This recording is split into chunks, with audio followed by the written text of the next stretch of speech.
आपने इसको लिख लिया है तो मैं इसको मिटा के और उन दोनों स्ट्रक्चर्स को लिख देता हूँ। ओके, पहला क्या होगा, सब्जेक्ट के अकॉर्डिंग हमें हैज अपनी हैव में से कोई एक चूज करना है। अगर ये सब्जेक्ट सिंगुलर होगा तो हैज आएगा, अगर ये प्लूरल है तो हैव आएगा। उसके बाद बीन के बाद हमें verb of first form plus ING लगाना होता है, और आपको पता है सब्जेक्ट प्लस वर्ब के बाद डायरेक्टली ऑब्जेक्ट आता है। उसके बाद अदर वर्ड आएगा, अदर वर्ड के बाद टाइम को बताने के लिए, एक्सप्रेस करने के लिए प्रेपोजिशन होंगे सिंस ऑब्लिक फॉर, उसके बाद time expressing word plus full stop आ जाता है। Okay,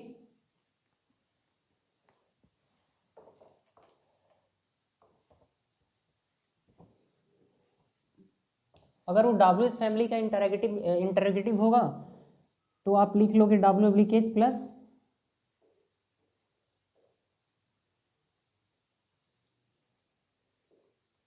has oblique have plus subject plus been plus verb of first form plus ING plus object plus other word plus since oblique for plus time expressing word plus question mark. Okay, इसके अलावा जो another structure है वो होगा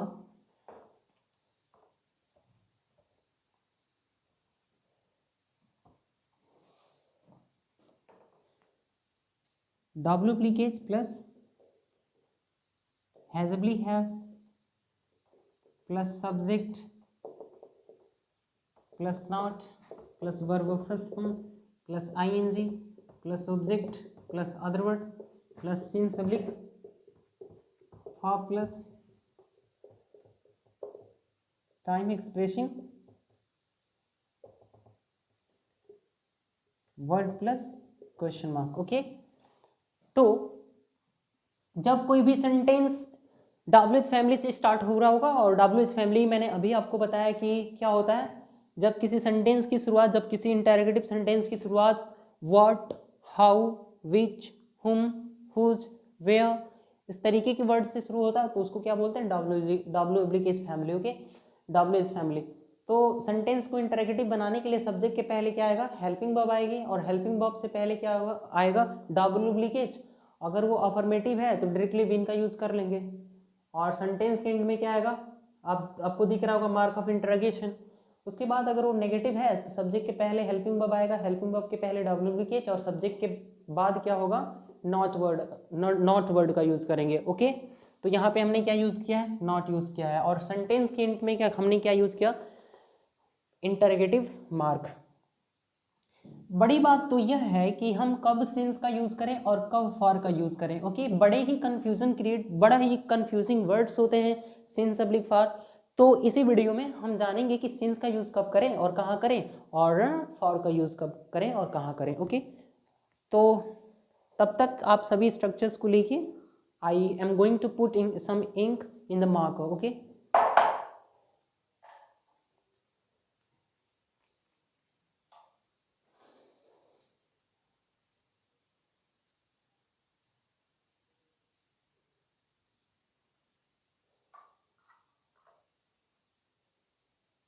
give me that bottle of ink.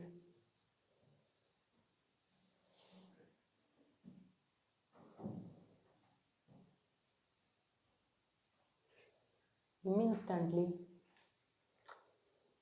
Sit.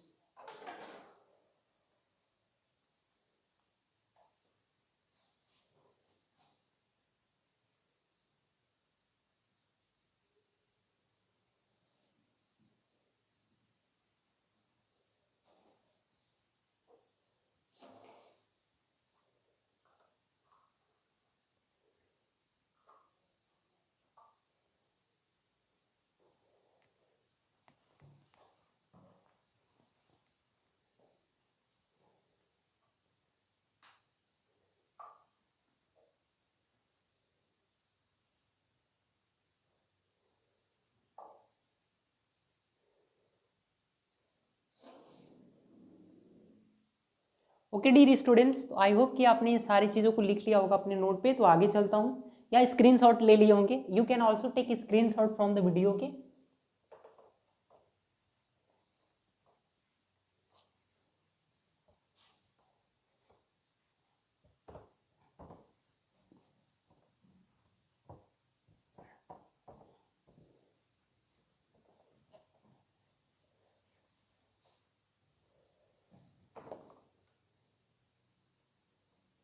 Usage of since oblique for का use कब से कैसे करें और कब करें। ओके, दो चीजें मैं बता दूं कि सिंस अब्लिक फॉर के बीच अंतर क्या होता है। ओके, सिंस और यहाँ पे क्या है फॉर। सिंस का यूज हमेशा ही किसके लिए करेंगे, पॉइंट ऑफ टाइम के लिए करेंगे। किसके लिए, पॉइंट ऑफ टाइम के लिए। पॉइंट ऑफ टाइम को इंग्लिश में क्या बोलेंगे, सर्टेन टाइम। जो टाइम कौन सा होगा, सर्टेन टाइम होगा। ओके, और फॉर का यूज कब करेंगे, पीरियड ऑफ टाइम के लिए, पीरियड ऑफ टाइम के लिए जो टाइम अनसर्टेन होगा, यानी कि ओके तो ना अनसर्टेन टाइम के लिए हम क्या यूज करेंगे, फॉर, जिसको इंग्लिश में बोला जाता है पीरियड ऑफ टाइम, और जो पॉइंट ऑफ टाइम होगा, जो सर्टेन टाइम होगा, उसके लिए क्या आएगा, सिंस आएगा। आई होप कि इतनी बातें बहुत ही अच्छे तरीके से माइंड में बैठ गया होगा। ओके, इसको हम इंग्लिश में क्या ही बोलते हैं, प्रेपोजिशन बोलेंगे। ओके, एन से डिनोट है, प्रेपोजिशन हो गया ये। ओके, तो अब मैं एक एक को पकड़ता हूँ और उसके बाल का खाल निकालने चलते हैं। ओके,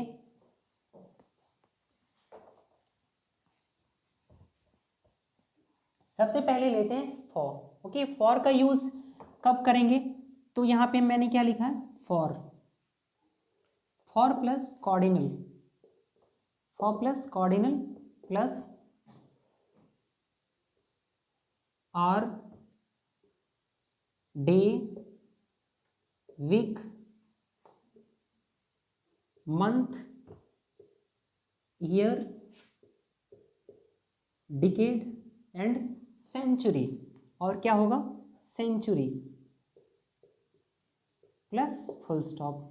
देखिए ये कॉर्डिनल हुआ, कॉर्डिनल के ये प्रेपोजिशन फॉर हुआ, और इसका यूज कब करेंगे, जब हमारा टाइम कैसा होगा, पीरियड ऑफ टाइम होगा। क्या होगा, पीरियड ऑफ टाइम होगा। पीरियड ऑफ टाइम के लिए क्या आएगा, प्रेपोजिशन फॉर आएगा। ओके, अब क्या होगा कि कॉर्डिनल मतलब क्या, 1 2 3 4 5 6, क्योंकि अगर हम एडजेक्टिव ऑफ नंबर की बात करें तो वो दो तरीके का होता है।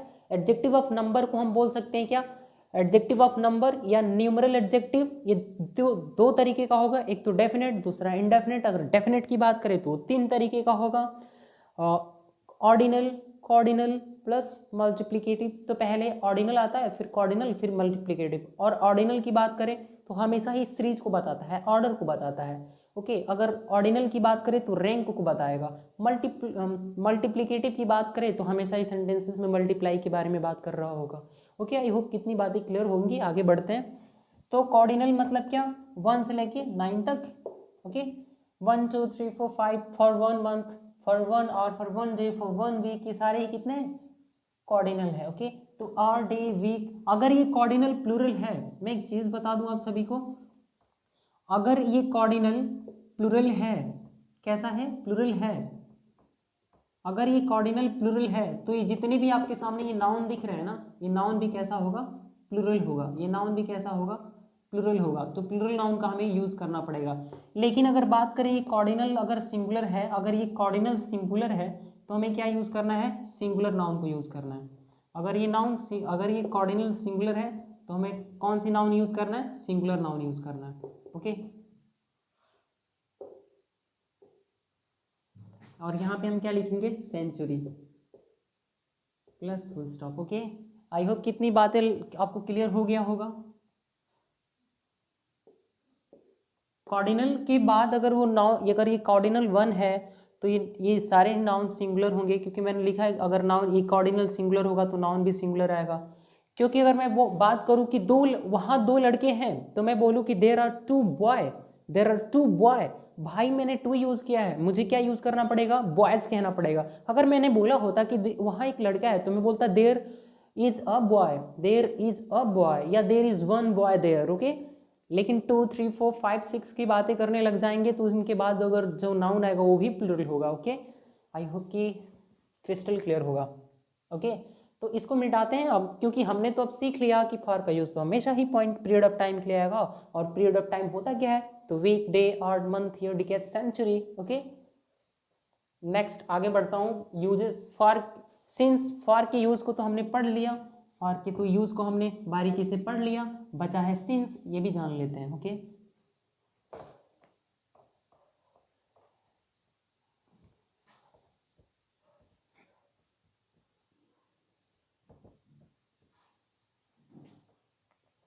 Usage of since. Okay, usages of since. अगर सिंस की हम बात करें तो सिंस का यूज दो तरीके से होता है। पहला तो कैलेंडर, पहला क्या, कैलेंडर।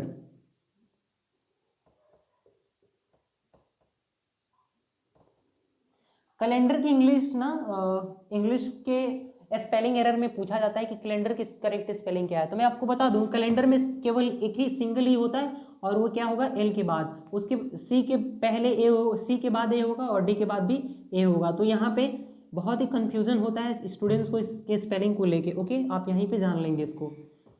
अब बड़ी बात तो यह है कि मैंने यहाँ पे कैलेंडर क्यों लिखा, तो मैं बता दूं कि कैलेंडर यहाँ पे मैंने इसलिए लिखा है, क्यों, क्योंकि सिंस का यूज हमेशा ही किसके साथ करेंगे,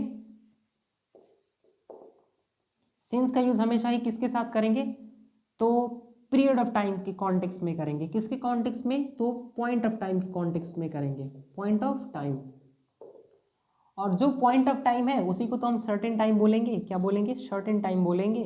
तो सर्टेन टाइम के लिए हमें क्या यूज करना होता है, सिंस का यूज करना होता है। और जितनी भी कैलेंडर में चीजें दी जाती हैं, चाहे वो डेट ऑफ मंथ हो, चाहे क्या हो, डेट ऑफ मंथ हो, या इसके अलावा आपके पास एग्जैक्ट ईयर हो, क्या हो, एग्जैक्ट ईयर हो, या नेम ऑफ ईयर हो, नेम ऑफ ईयर हो, वीक नेम हो, नेम ऑफ वीक हो, नेम ऑफ वीक हो, नेम ऑफ मंथ हो, नेम ऑफ मंथ हो।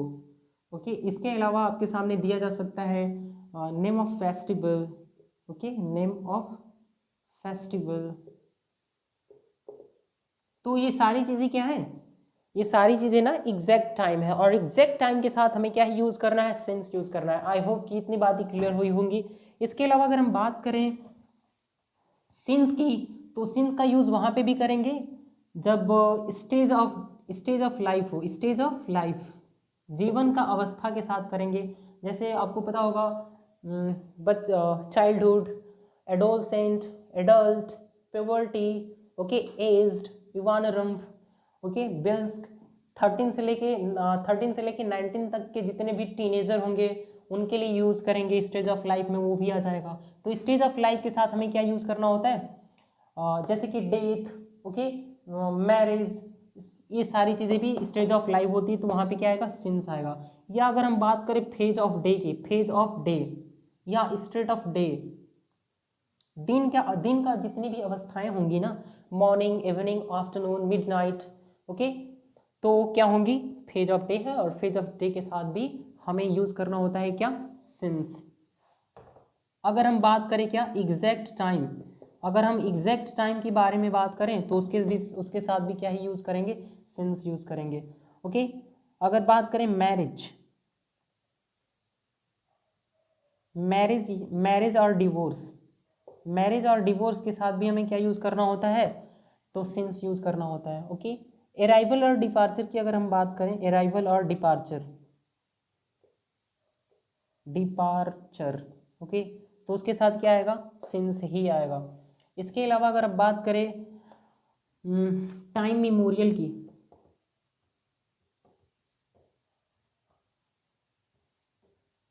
टाइम मेमोरियल, तो उसके साथ भी क्या आएगा, सिंस ही आएगा। टाइम मेमोरियल अगर इसको हम लिख दे टाइम्स, तो क्या हो जाएगा, रॉन्ग हो जाएगा।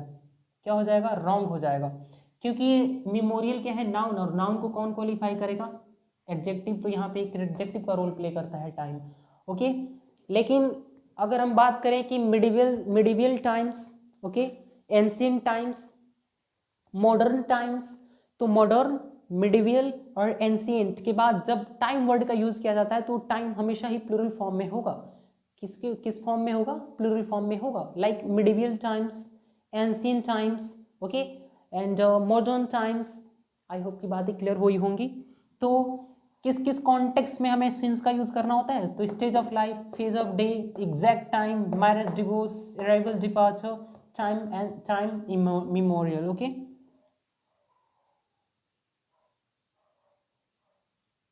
इतने सारे कॉन्टेक्स्ट में हमें क्या यूज़ करना होता है, सिंस का यूज़ करना होता है। आई होप कि ये सारी बातें आपको क्लियर हो गई होंगी।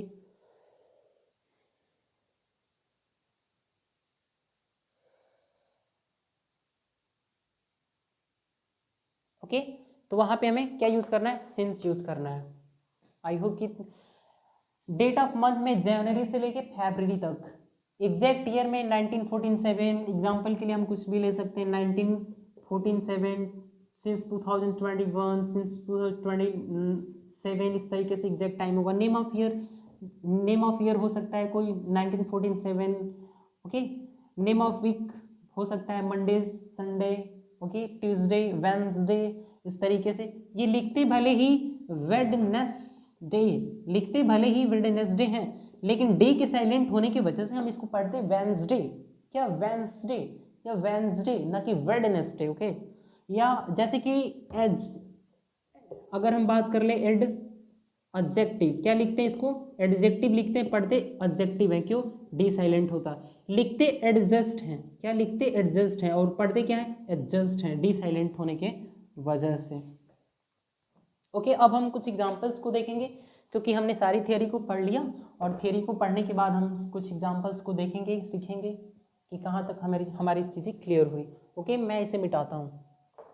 आई होप कि आपने स्क्रीनशॉट ले लिया होगा।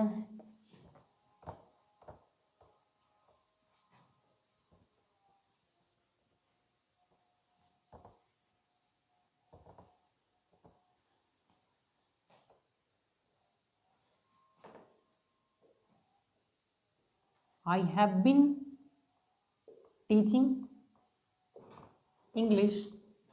Yeah.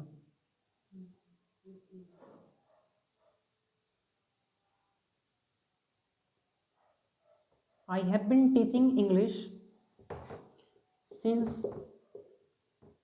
2 hours. Since 2 hours. Okay.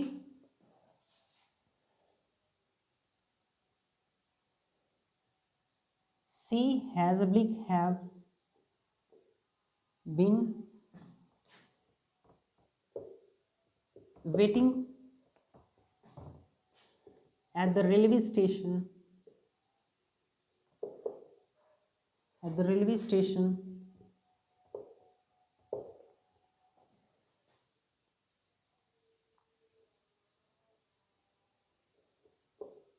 for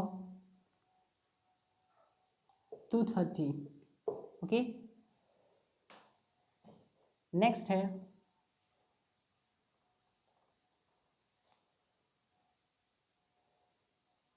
prime minister Narendra Modi has been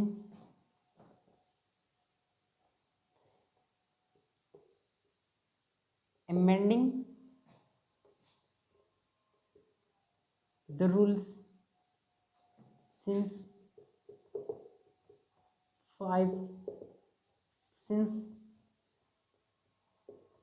7 years, 7 year। Okay, इसके अलावा हम बात कर लें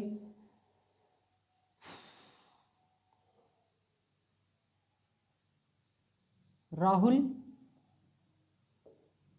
Gandhi is trying to win the election since many years। Okay, इसके अलावा हम बात कर लें 5 नंबर एग्जाम्पल की, तो we have been studying English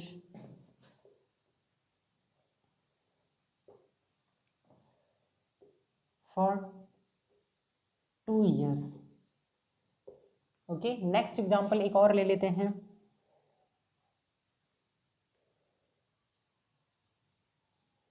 Ratnesh has been solving errors since morning। Okay 6 examples हैं हमारे सामने और 6 एग्जाम्पल्स को एक एक करके पढ़ते हैं। ओके और कहाँ पे एरर है हम उसको फाइंड आउट करते हैं। ओके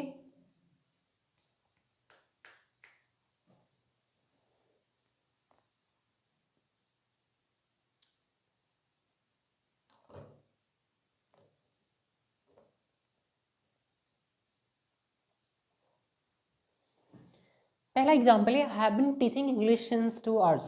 ओके तो I have been teaching English sentence time plus continuity दोनों है। अभी भी ये क्रिया चल रही है और कितने देर से चल रही है तो 2 घंटों से चल रही है। हमने क्या पढ़ा था कि फॉर प्लस कॉर्डिनल प्लस और day month week decade century year. Okay तो ये क्या है पीरियड ऑफ टाइम है और पीरियड ऑफ टाइम के साथ हमें क्या यूज करना होता है फॉर, न कि सिंस। तो यहाँ पे सिंस तो इनकरेक्ट हुआ तो हमें क्या यूज करना पड़ेगा फॉर। तो फॉर ही क्या हो जाएगा इसका करेक्शन। और टू प्लूरल कॉर्डिनल है तो इसके साथ नाउन भी कैसा होगा प्लूरल होगा। ऑलरेडी ये प्लूरल फॉर्म में दिया है तो ये सेंटेंस अब जाके क्या हुआ ग्रामेटिकली करेक्ट हुआ। आई होप कि आप एरर पहचान पाए होंगे।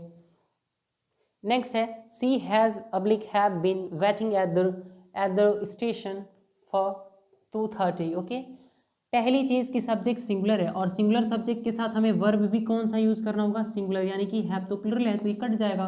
Been waiting at this railway station ये तो सही है, एट ही प्रेपोजिशन का यहाँ पे यूज किया जाएगा ये तो सही है। At the railway station for 2:30 अगर हम 2:30 की बात करें तो हम इसको वॉच में बहुत ही अच्छे से देख सकते हैं कि ये 2:30 कब होता है, यानी कि ये तो एक पॉइंट ऑफ टाइम है और पॉइंट ऑफ टाइम के साथ फॉर तो चलेगा नहीं, हमें यहाँ पे यूज क्या करना पड़ेगा सिंस यूज करना पड़ेगा। और सिंस इसका क्या होगा करेक्शन होगा, इसका करेक्शन होगा। आई होप कि ये बातें क्लियर हो गई होंगी आपको। तो नेक्स्ट पढ़ लेते हैं PM prime minister Narendra Modi has been amending the rules since 7 years. 7 वर्ष से वो लगातार रूल्स को अमेंड कर रहे हैं, संशोधन कर रहे हैं। ओके पहली चीज की 7 ईयर्स एक ये अवधि है, ये एक ड्यूरेशन है और ड्यूरेशन को बताने के लिए ना सिंस नहीं आता। सिंस तो पॉइंट ऑफ टाइम को बताने के लिए आता है तो पॉइंट पीरियड ऑफ टाइम के लिए हमें यहाँ पर ना फॉर यूज करना पड़ेगा। और चूंकि ये 7 एक प्लूरल कॉर्डिनल है, प्लूरल कॉर्डिनल के होने की वजह से ही जो नाउन भी आएगा ना वो प्लूरल होगा तो ईयर्स हो जाएगा वो। ओके इसके अलावा है question number 4 Rahul Gandhi is trying to win the election since many years. इसको तो पहले छोड़ ही देते हैं। इसके अकॉर्डिंग इस टाइम दिए गए टाइम के अकॉर्डिंग अगर हम देखें तो सेंटेंस तो प्रेजेंट कॉन्टिन्यूअस टेंस में लिखा गया और प्रेजेंट कॉन्टिन्यूअस टेंस में तो टाइम नहीं होता, केवल कॉन्टिन्यूटी होती है at the moment of speaking, हमने पहले लेक्चर में पढ़ा था। तो इस सेंटेंस को पहले हैज इज ट्राइंग को काट के हमें क्या करना पड़ेगा हैज बिन ट्राइंग। क्या हैज बिन ट्राइंग, चूंकि सब्जेक्ट सिंगुलर है तो वर्ब भी सिंगुलर होगा। Rahul Gandhi has been trying to win the election since many years. Many years तो एक ड्यूरेशन है, एक अवधि है। ओके अवधि होने की वजह से ही हमें यहाँ पे सिंस को हटा के ना फॉर यूज करना है। For is the correct correction of this particular statement. due to the duration we have to use only point of time over here period of time in this particular statement and to show period of time we have to say for। हमें यहाँ पे क्या बोलना पड़ेगा for, क्योंकि ये एक कैसा टाइम है ड्यूरेशन है, अवधि है, पीरियड ऑफ टाइम है, अनसर्टेन टाइम है, इसकी वजह से for का यूज करेंगे। मेनी अगर मैं यहाँ पे बात करूँ मेनी सेवरल, क्या मेनी सेवरल बोथ। ओके तो ये ऐसे इंडेफिनिट न्यूमरल एडजेक्टिव्स होते हैं जिनके बाद हमेशा ही नाउन कैसा आएगा तो नाउन हमेशा ही प्लूरल फॉर्म में होगा। तो ईयर नहीं है, ये ईयर से इसलिए क्या है ये भी करेक्ट है। नेक्स्ट क्वेश्चन नंबर है 5th। Okay we have been studying English for 2 year. सारा ही सेंटेंस यहाँ तक सही है क्योंकि 2 ईयर एक अवधि है, अवधि के लिए यहाँ पे हमें क्या यूज करना पड़ेगा फॉर, जो कि सही है। लेकिन 2 प्लूरल कॉर्डिनल है तो इसके यहाँ पे नाउन भी प्लूरल होगा, अब जाके ये सेंटेंस करेक्ट हुआ। ओके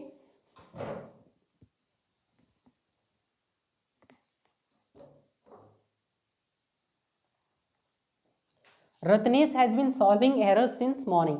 अब वो मॉर्निंग से क्वेश्चंस को सॉल्व कर रहे हैं। रत्नेश एक सिंगुलर सब्जेक्ट है इसलिए अपने साथ सिंगुलर वर्ब हैज को लेगा। चूंकि प्रेजेंट परफेक्ट कॉन्टिन्यूअस टेंस के होने की वजह से यहाँ पे हैज के बाद बीन आएगा और बीन के बाद तो verb first form plus ING आएगा इसमें। उसके अलावा किस चीज को सॉल्व कर रहे हैं, ये ऑब्जेक्ट है, ऑब्जेक्ट प्लूरल है, कोई दिक्कत ही नहीं है। अगर हम बात करें कि morning, evening, midnight, okay afternoon, evening, ये सारे ही जो मैं टाइम बता रहा हूँ ये फेज ऑफ डे है, दिन की अवस्था है। और दिन का अवस्था तो क्या होता है, पॉइंट ऑफ टाइम होता है, एक सर्टेन टाइम होता है, और सर्टेनिटी की वजह से यहाँ पे हमने सिंस यूज किया। तो ये सेंटेंस क्या है, ग्रामेटिकली करेक्ट है, इसमें कोई करेक्शन की नीड नहीं है, नो इम्प्रूवमेंट है इसमें और नो एरर है इस सेंटेंस में। ओके, आई होप कि हमने प्रेजेंट को सीखा। प्रेजेंट के 4 हिस्से होते हैं, present indefinite, present continuous, present perfect और present perfect continuous tense. Okay, हमने सारे स्ट्रक्चर्स को बड़ी ही स्मूथली और ग्रेट प्रिसीजन के साथ सीख लिया। तो आने वाली वीडियोस में हम पढ़ेंगे पास्ट इंडेफिनिट टेंस, कंटिन्यू करेंगे। पास्ट इंडेफिनिट टेंस के भी 4 हिस्से होते हैं, जैसे कि प्रेजेंट का रहा, उसी तरीके से पास्ट इंडेफिनिट के बाद जो पास्ट कॉन्टिन्यूस आएगा, पास्ट परफेक्ट कॉन्टिन्यूस आएगा, इसके भी, इसके पहले पास्ट परफेक्ट आता है। ओके, और ना उसके बाद हमें पढ़ना होता है फ्यूचर टेंस। फ्यूचर टेंस के भी सिमिलरली 4 हिस्से होते हैं। तो सारी चीज़ों को पढ़ने के बाद वहाँ पे हम एरर सॉल्व कर रहे होंगे। और अगर इस वीडियो में आपको कहीं से भी कुछ भी प्रॉब्लम हो, प्लीज़ कमेंट, अपने कमेंट को कमेंट बॉक्स में ना ड्रॉप करें। When ever I get free time I will answer you instantly. Okay, अगर वीडियो में किसी भी चीज़ की कमी हो, if there is any scope of improvement in this lecture, please let me know, I will improve all the things. Okay, तो आज के लिए इतना ही, और आने वाले वीडियोज़ में हम पढ़ते रहेंगे और सीखते रहेंगे और चीज़ों को जानते रहेंगे। Okay, so bye and take care and please be safe during COVID-19। So bye and please take care of yourself lot. Bye.